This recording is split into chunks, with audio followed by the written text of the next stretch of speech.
Hi, and welcome to A Couple of Average Joe show. I am Mike. I am Joe. And this is Compelled. So what happens when you mix peanut butter and chocolate? When they collide. What happens when you are a convicted child sex trafficker who has a fake passport that has your address listed as Saudi Arabia? Jeffrey Epstein. Ooh, the return. I love doing Jeffrey Epstein stuff.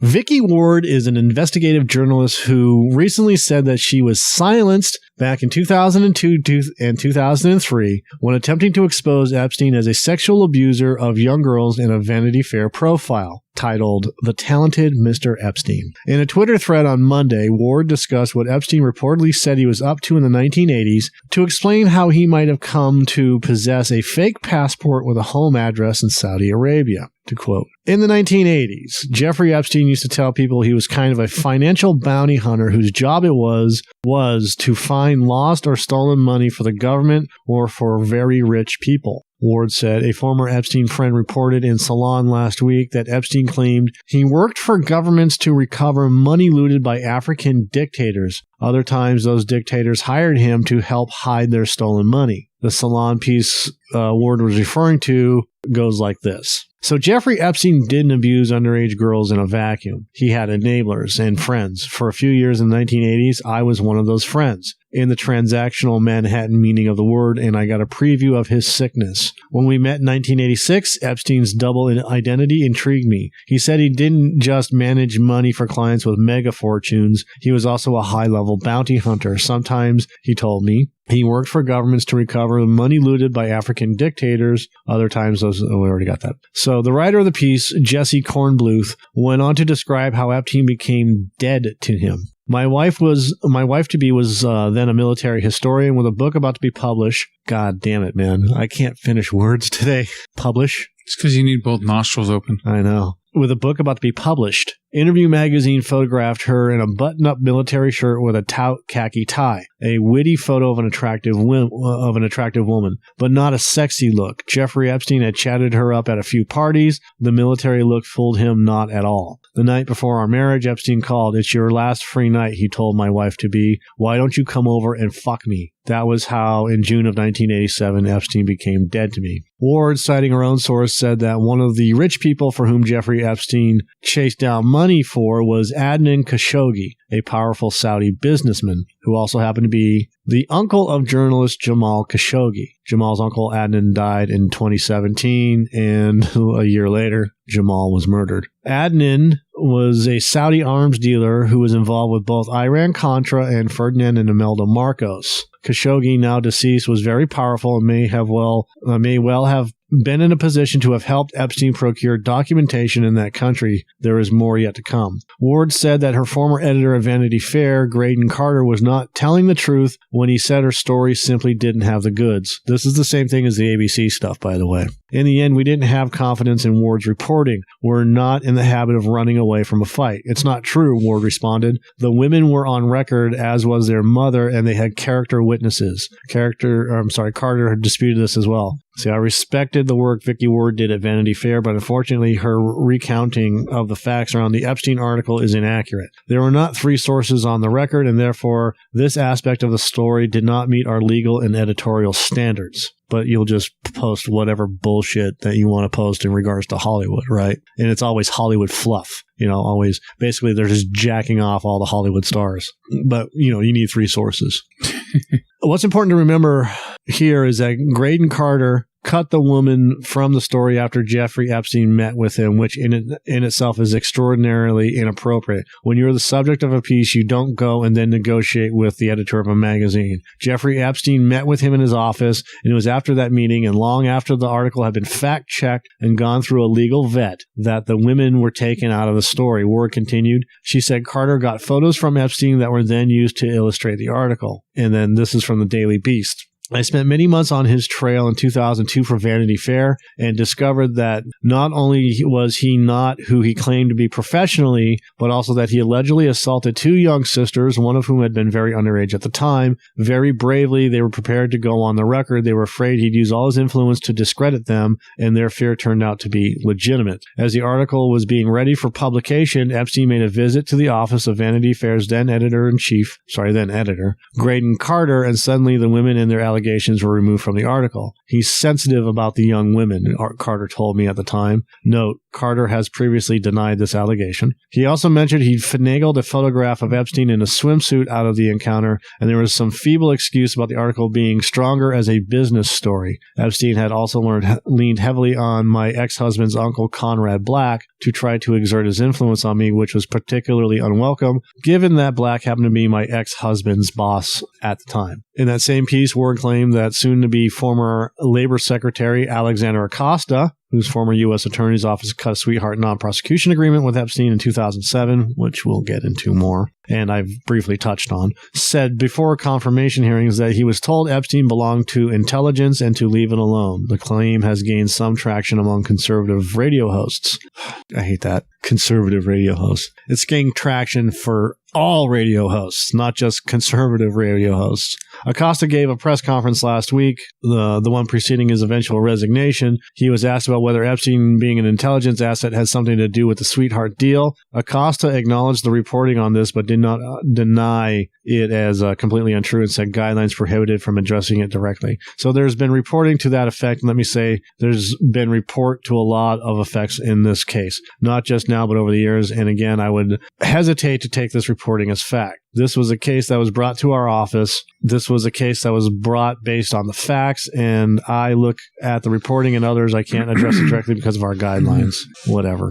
The essence of this article is Epstein was being investigated far back as 2002, 2003 by this reporter, and the story was killed. And then years later, another reporter investigating the story, and the story was killed. Uh-huh. The second reporter was reporting it for ABC, but didn't have enough facts.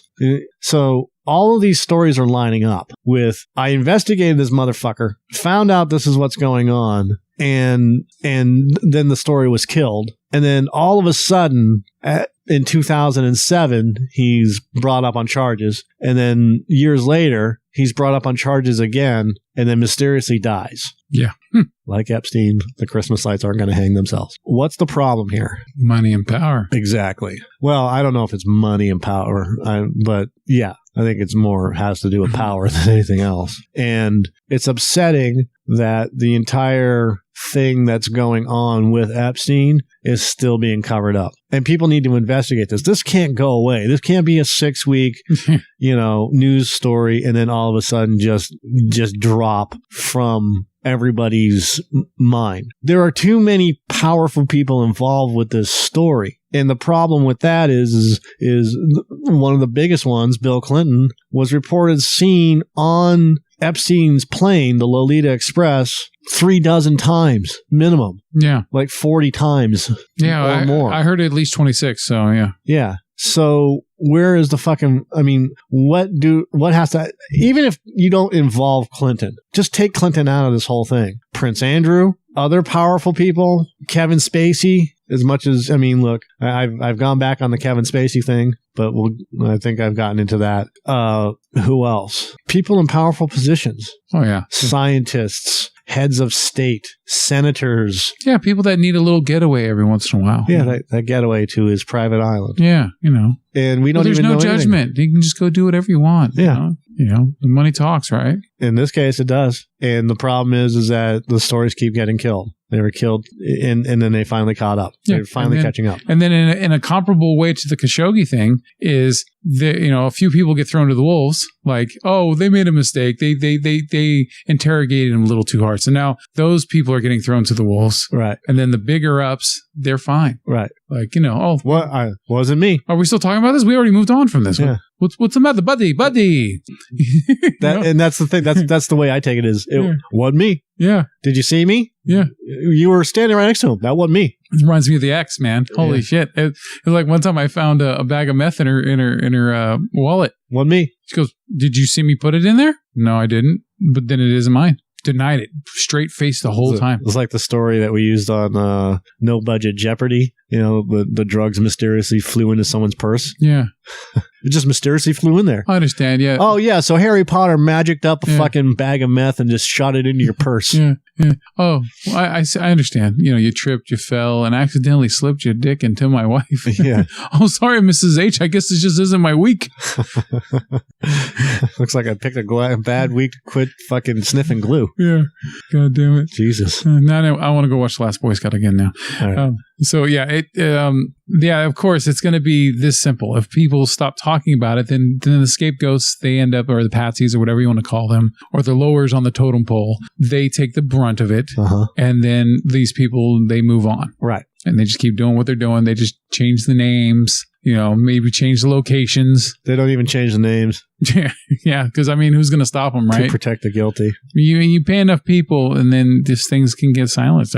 Yeah. That's why I wanted to do Compelled, man. Because keep talking about this shit, And yeah, this is your idea, and I've gone off the rails with this shit, doing solo shows and whatever else. That's better because you can read into this stuff way better than I can. Not necessarily. Sometimes I get lost in the translation with this, and you're able to just not all the time, but some of the times. Yeah. I'll admit that. And yeah, I mean, this whole Compelled idea was your thing. You came up with it. I'm like, that's a fucking good idea. I like that. And we had some stumbling problems and whatnot. Oh yeah, I mean, at the beginning. Yeah, and Bryan Singer back in 2013 is what inspired this. Right. The accusations against him, and it was a great example because it completely disappeared soon after it was reported. It was just like, oh, we'll report this, but then we're done. Yeah. The next thing you know, the McRib or something comes out or another distraction, and no one talks about it again. Yeah. Well, I don't buy into commercials being distractions. I know what you're saying. It's just fun to say. Another distraction. Yeah. Something else happens. There's always something else, right? But another celebrity scandal. And with Bryan Singer, the funny part is that you never hear anyone defend him ever. All the people he's worked with. Yeah. All the X-Men movies and The Usual Suspects, all the stuff he's done, and you never hear anyone defending him. Never.